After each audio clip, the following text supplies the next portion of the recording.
오늘은 고난주간의 세 번째 날입니다. 이 시간 우리를 위해서 예수 그리스도께서 십자가에 당하신 그 고난을 기억하면서 잠시 침묵 가운데에서 기도하겠습니다.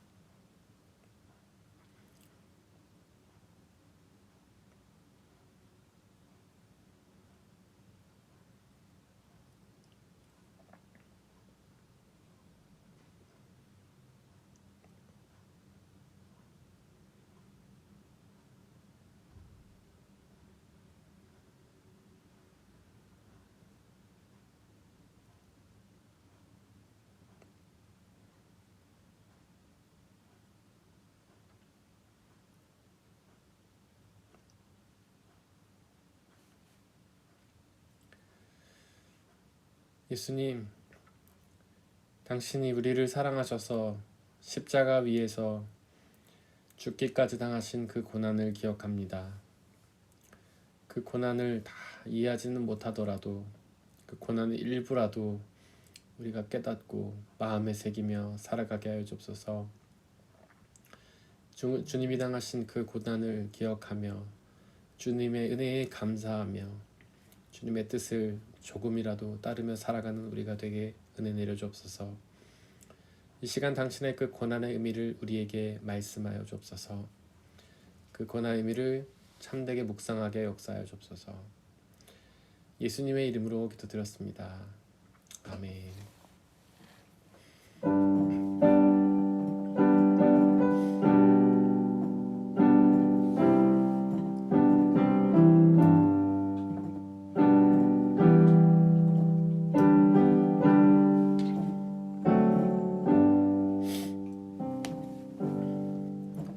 나 같은 죄인 살리신 주의 놀라워 잃었던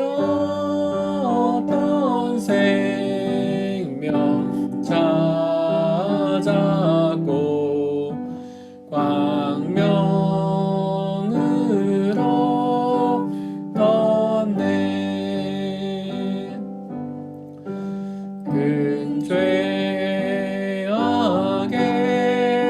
근죄악에서 건지신 주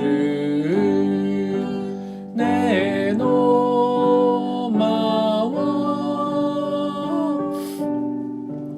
나 처음 믿은 그 시간 귀하고 귀하다.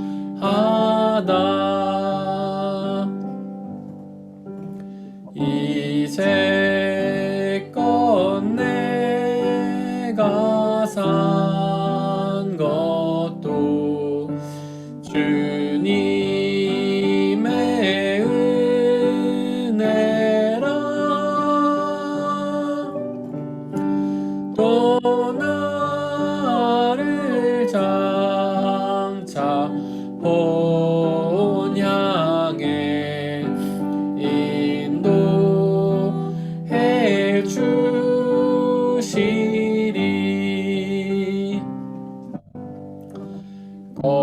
거기서 우리 영원히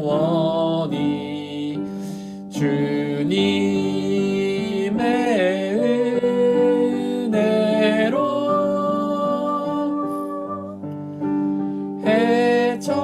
해처럼 밝게 살면서 주 찬양하리라.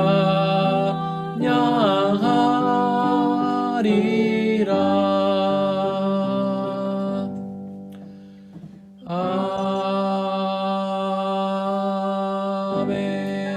오늘 말씀은 탁하고 있습니다.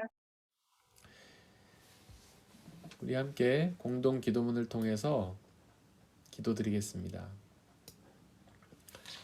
온 세상의 주인이신 하나님, 우리의 기도와 찬양을 받아 주소서. 당신 외에 우리가 기도를 바칠 이가 어디 있으며 당신 외에 우리가 찬양을 드릴 이가 어디 있겠습니까? 세상으로 보냄을 받고 나그네와 손님으로 살다가 종말에 완성된 생명의 원천으로 돌아가야 할 인생이오니 우리가 창조주이신 하나님만 의지하는 것은 마땅합니다. 지금 모든 일상을 멈추고 온갖 걱정과 즐거움을 내려놓고 가깝고 먼 사람과의 관계마저 일절 잊어버리고 생명의 주인이신 하나님만을 향해서 우리의 온 영혼을 집중하오니 받아주소서. 성령으로 우리의 영혼을 채워주소서. 주님의 고난을 기억하는 고난의 주간에 주님의 고난이 참된 구원의 길이라는 사실을 믿는 무리가 그 구원을 간절히 사모하는 심정으로 여기 모였사오니 삼위일체 하나님이여 여기 이 자리에 임하소서. 하늘의 영광을 버리고 세상의 낮은 자리에 오시어 십자가의 고난을 마다하지 않으셨으며 부활 생명으로 인류의 미래를 지켜주신 예수 그리스도의 이름으로 기도드립니다. 아멘. 오늘의 일독서는 이사야 50장 4절에서 9절 말씀입니다. 모두 주님의 말씀을 들으십시오. 주 하나님께서 나를 학자처럼 말할 수 있게 하셔서 지친 사람을 말로 격려할 수 있게 하신다. 아침마다 나를 깨우쳐 주신다. 내 귀를 깨우치시어 학자처럼 알아듣게 하신다. 주 하나님께서 내 귀를 열어 주셨으므로 나는 주님께 거역하지도 않았고 등을 돌리지도 않았다. 나는 나를 때리는 자들에게 등을 맡겼고 내 수염을 뽑는 자들에게 뺨을 맡겼다. 내게 침을 뱉고 나를 모욕하여도 내가 그것을 피하려고 얼굴을 가리지도 않았다. 주 하나님께서 나를 도우시니 그들이 나를 모욕하여도 마음 상하지 않았고 오히려 내가 각오하고 모든 어려움을 견디어냈다. 내가 부끄러움을 당하지 않겠다는 것을 내가 아는 까닭은 나를 의롭다 하신 분이 가까이에 계시기 때문이다. 누가 감히 나와 다투겠는가? 함께 법정에 나서보자. 나를 고소할 자가 누구냐? 나를 고발할 자가 있으면 하게 하여라. 주 하나님께서 나를 도와주실 것이니 그 누가 나에게 죄가 있다 하겠느냐? 그들이 모두 옷처럼 헤어지고 좀에게 먹힐 것이다. 이것은 거룩하신 주님의 말씀입니다.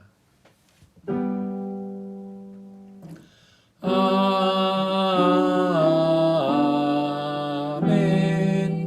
아멘.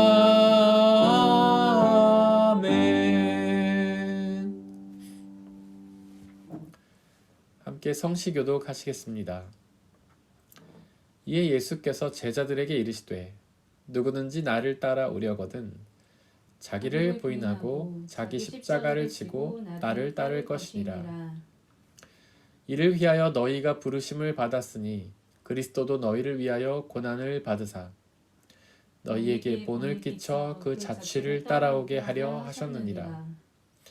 그는 죄를 범하지 아니하시고 그 입에 거짓도 없으시며 욕을 당하시되 맞대어 욕하지 아니하시고 고난을 당하시되 위협하지 아니하시고 오직 공의로 심판하시는 이에게 부탁하시며 친히 나무에 달려 그 몸으로 우리 죄를 담당하셨으니 이는 우리로 죄에 대하여 죽고 의에 대하여 살게 하려 하심이라. 그가 채찍에 맞음으로 너희는 나음을 얻었나니 너희가 전에는 양과 같이 길을 잃었더니 이제는 너희 영혼의 목자와 감독 되신 이에게 돌아왔느니라. 아멘. 오늘의 이독서는 히브리서 12장 1절에서 3절 말씀입니다. 모두 주님의 말씀을 들으십시오. 그러므로 이렇게 구름대와 같이 수많은 증인이 우리를 둘러싸고 있으니 우리도 갖가지 무거운 짐과 얽매은 죄를 벗어버리고 우리 앞에 놓인 다름질을 참으면서 달려갑시다. 믿음의 창시자요 완성자이신 예수를 바라봅시다. 그는 자기 앞에 놓여있는 기쁨을 내다보고서 부끄러움을 마음에 두지 않으시고 십자가를 참으셨습니다. 그리하여 그는 하나님의 보좌 오른쪽에 앉으셨습니다. 자기에 대한 죄인들의 이러한 반항을 참아내신 분을 생각하십시오. 그리하면 여러분은 낙심하여 지치는 일이 없을 것입니다. 이것은 거룩하신 주님의 말씀입니다. 오늘의 삼독서는 요한복음 13장 21절에서 32절 말씀입니다. 모두 주님의 말씀을 들으십시오. 예수께서 이 말씀을 하시고 나서 마음이 괴로우셔서 환히 드러내어 말씀하셨다. 내가 진정으로 너희에게 말한다. 너희 가운데 한 사람이 나를 팔아 넘길 것이다. 제자들은 예수께서 누구를 두고 하시는 말씀인지 몰라서 서로 바라다 보았다. 제자들 가운데 한 사람, 곧 예수께서 사랑하시는 제자가 바로 예수의 품에 기대어 앉아 있었다. 시몬 베드로가 그에게 고갯짓을 하여 누구를 두고 하시는 말씀인지 여쭈어 보라고 하였다. 그 제자가 예수의 가슴에 바짝 기대어 주님, 그가 누구입니까? 하고 물었다. 예수께서 대답하셨다. 내가 이 빵 조각을 적셔서 주는 사람이 바로 그 사람이다. 그리고 그 빵 조각을 적셔서 시몬 가룟의 아들 유다에게 주셨다. 그가 빵 조각을 받자 사탄이 그에게 들어갔다. 그때 예수께서 유다에게 말씀하셨다. 내가 할 일을 어서 하여라. 그러나 거기 앉아있는 사람들 가운데서 아무도 예수께서 그에게 무슨 뜻으로 그런 말씀을 하셨는지를 알지 못하였다. 어떤 이들은 유다가 돈자루를 맡고 있으므로 예수께서 그에게 명절에 그 일행에 쓸 물건을 사라고 하셨거나 또는 가난한 사람들에게 무엇을 주라고 말씀하신 것으로 생각하였다. 유다는 그 빵 조각을 받고 나서 곧 나갔다. 때는 밤이었다. 유다가 나간 뒤에 예수께서 말씀하셨다. 어제는 인자가 영광을 받았고 하나님께서도 인자로 말미암아 영광을 받으셨다.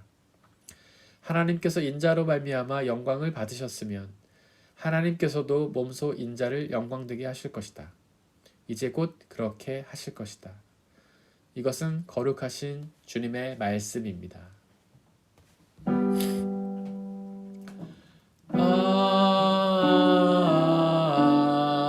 아멘. 아멘. 기도하고 주님의 말씀을 나누도록 하겠습니다. 하나님, 오늘도 전능하신 주님의 말씀 앞에 섰습니다. 말씀을 대할 때마다 우리는 그 앞에서 한없이 약하고 어리석음을 느끼지만 성령 하나님, 이 시간 우리에게 함께하여 주시고 당신의 말씀들을 우리에게 말씀하여 주시옵소서. 우리에게 들을 귀를 허락하여 주시사 그 말씀을 듣게 하시고 깨달을 지혜를 주시사 그 말씀을 깨닫게 하시고 믿음을 주시사 그 말씀을 믿고 순종케 하여 주옵소서. 그 말씀이 우리에게 복음을 가르치며 복음 주시는 구원과 기쁨과 자유를 전하게 하여 주옵소서. 우리 주 예수 그리스도의 이름으로 기도드렸습니다. 아멘.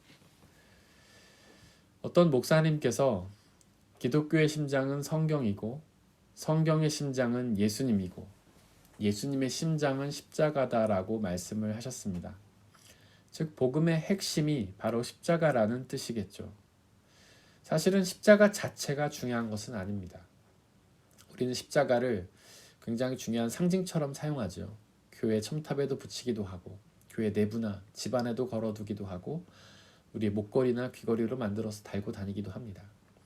하지만 그렇게 십자가를 상징화를 중요하게 여기면 무상화하는 잘못에 빠질 수도 있습니다. 우리는 십자가가 중요하다는 사실을 알지만 십자가 자체가 중요한 것은 아닙니다.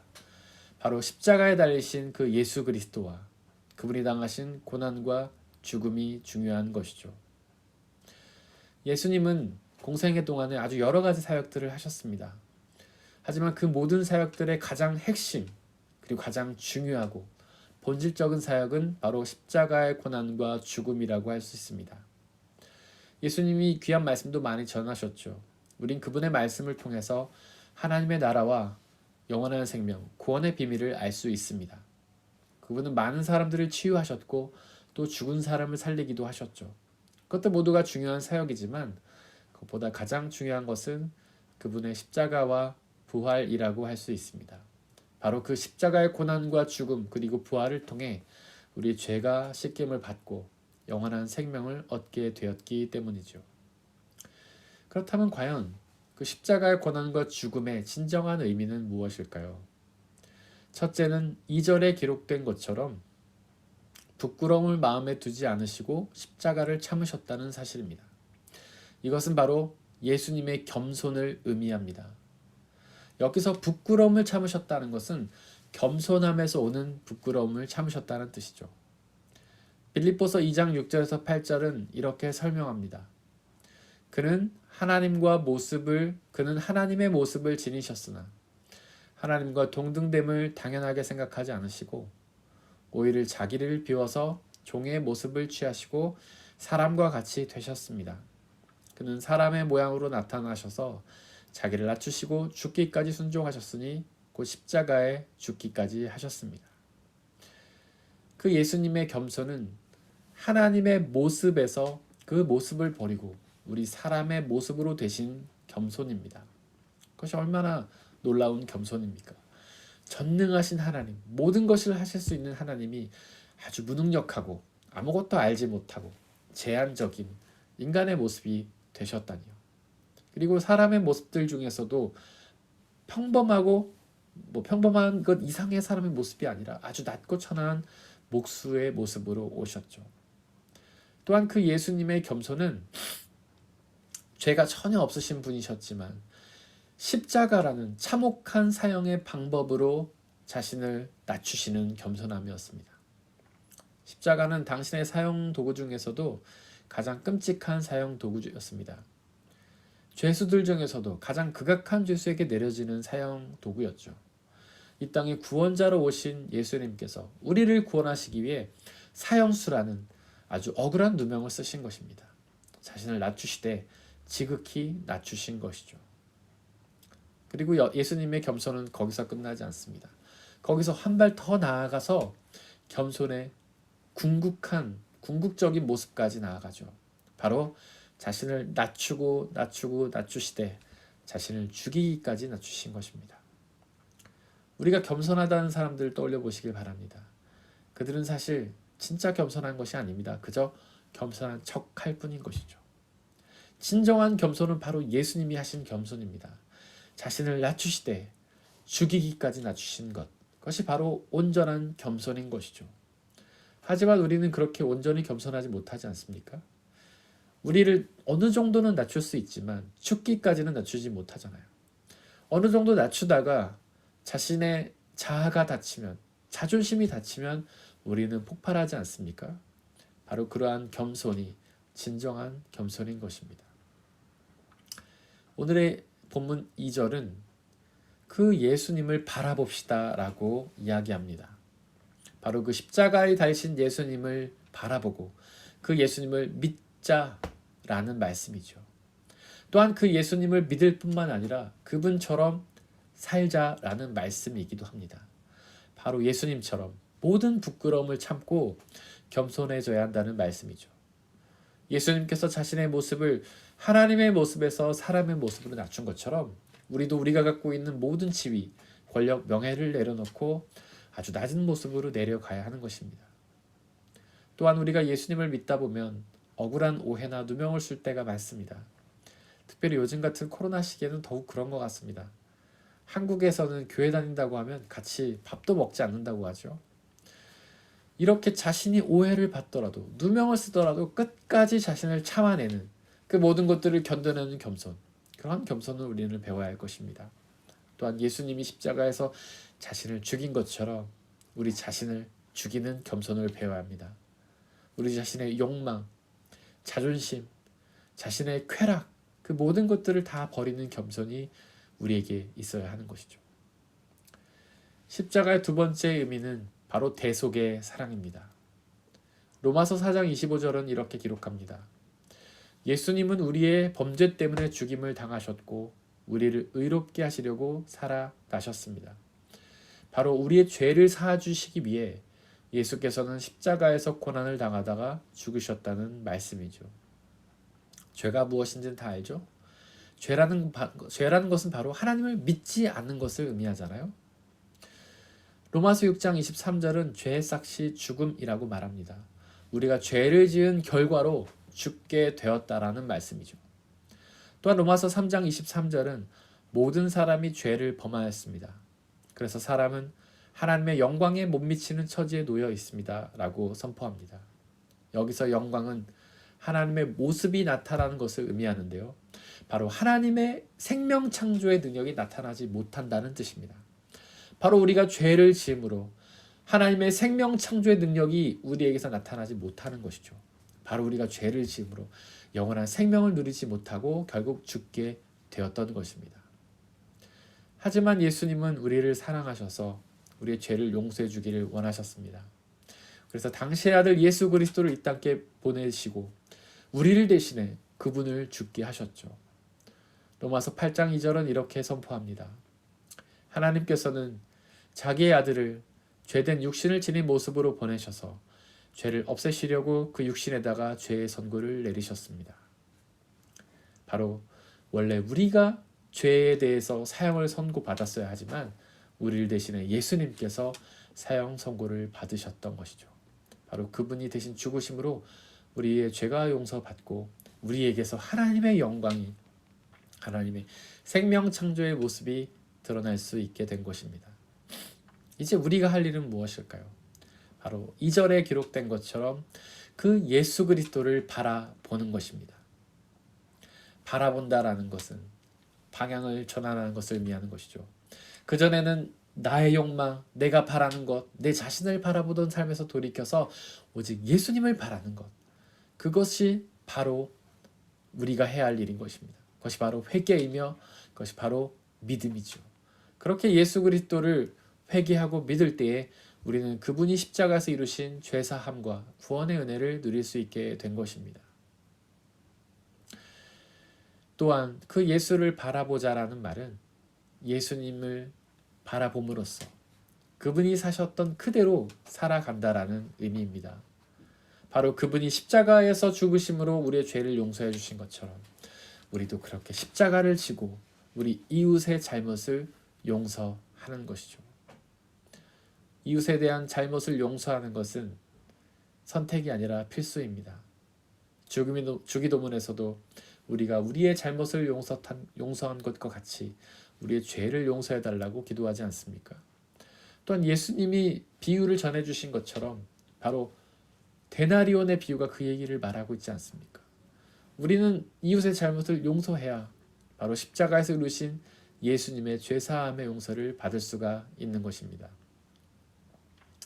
또한 1절은 우리 앞에 놓인 다름질을 참으면서 달려가자라고 말합니다. 여기서 다름질이 바로 고난을 의미하는데요. 바로 고난은 다름질처럼 힘든 것이죠. 여기서 다름질은 마라톤을 의미합니다. 마라톤이 얼마나 힘듭니까?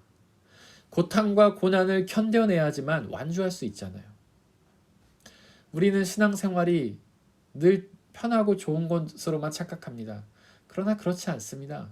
신앙생활은 바로 마라톤처럼 고난이 가득한 것이죠. 하지만 2절은 예수님은 그 극악한 고난의 십자가를 참으셨습니다. 그것이 너무나 힘든 것이기에 그것을 참아내셔야 했죠. 그리고 2절이 기록한 것처럼 그분은 십자가를 참으셨고 그리고 하나님 보좌의 오른쪽에 앉지 않으셨습니까? 바로 십자가의 고난을 인내하면 구원을 얻게 되는 것입니다. 베드로전서 2장 19절도 이렇게 고백합니다. 억울하게 고난을 당하더라도 하나님을 생각하면서 참으면 그것은 아름다운 일입니다. 비록 우리가 신앙생활을 하면서 억울하게 누명을 쓰고 자존심을 다치며 고난을 당하게 되더라도 그것을 잘 참으면 구원의 은혜를 누리게 되는 것입니다. 오늘 본문은 바로 그 예수님을 바라보자라고 기록합니다. 예수님이 고난을 참으신 것처럼 우리도 그분처럼 고난을 참고 그분이 감당하신 그 십자가를 우리도 감당하면 그분이 부활 생명을 얻으신 것처럼 우리도 부활하게 될 것입니다. 이 시간에 함께 찬양하기를 원합니다. 얼마나 아프실까?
위하여 십자가에 달려 죄물 되실 때 얼마나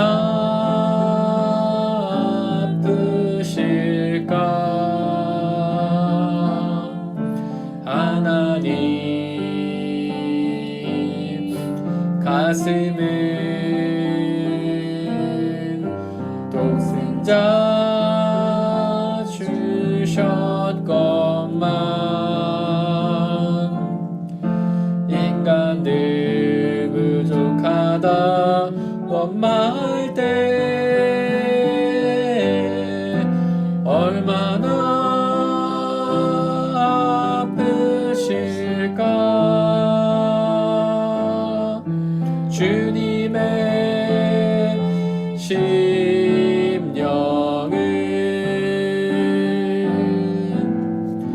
자신을 주셨건만 사람들 부인하며 욕할 때 얼마나 아프실까. 하나님 가슴은 얼마나 아프실까. 하나님 가슴은 독생자 주셨건만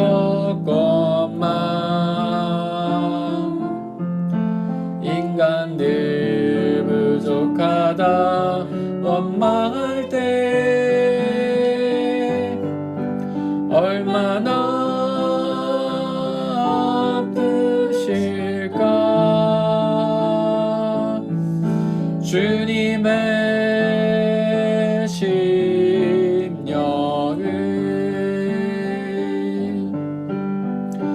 자신을 주셨건만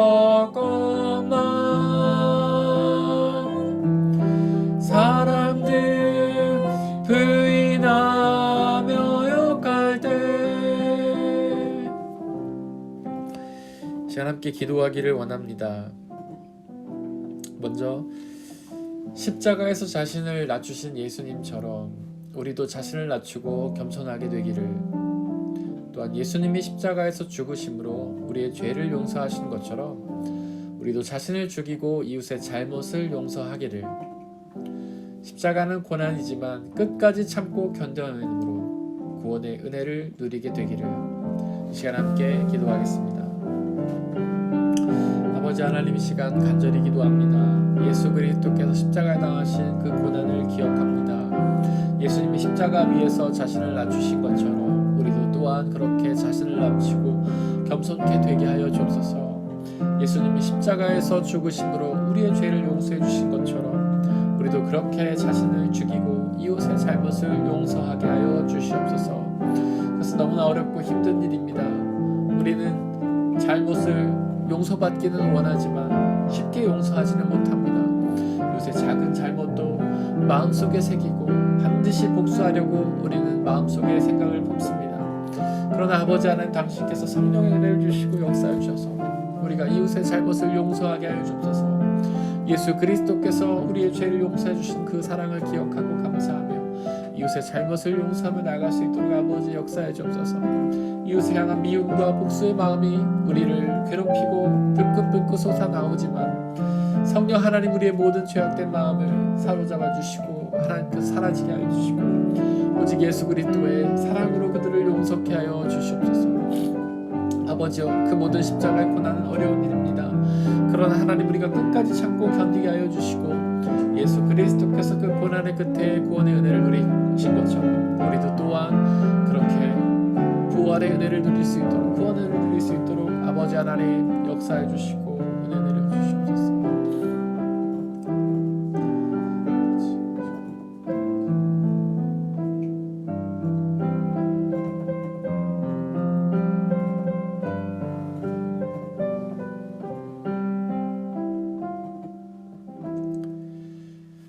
아버지 하나님, 당신의 아들 예수 그리스도께서 지셨던 십자가의 고난을 기억합니다.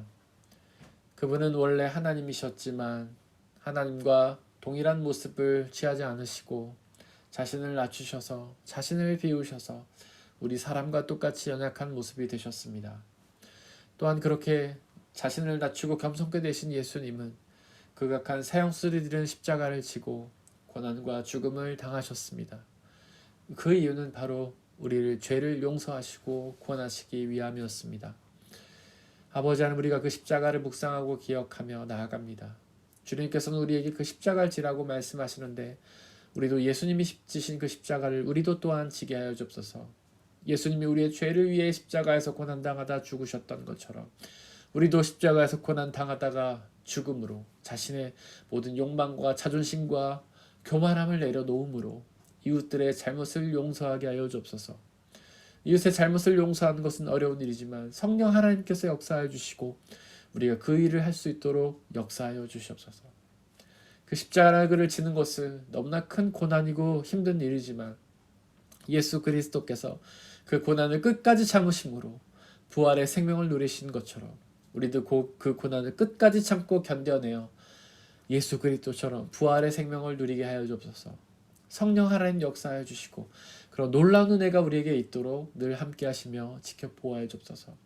하나님, 이제 세상으로 나아갑니다. 바로 세상에서 그 예수 그리스도를 바라봄으로 그분의 지신 십자가를 우리도 지고 살아갈 수 있도록 우리에게 힘을 주시옵소서. 우리 주 예수 그리스도의 이름으로 기도드렸습니다.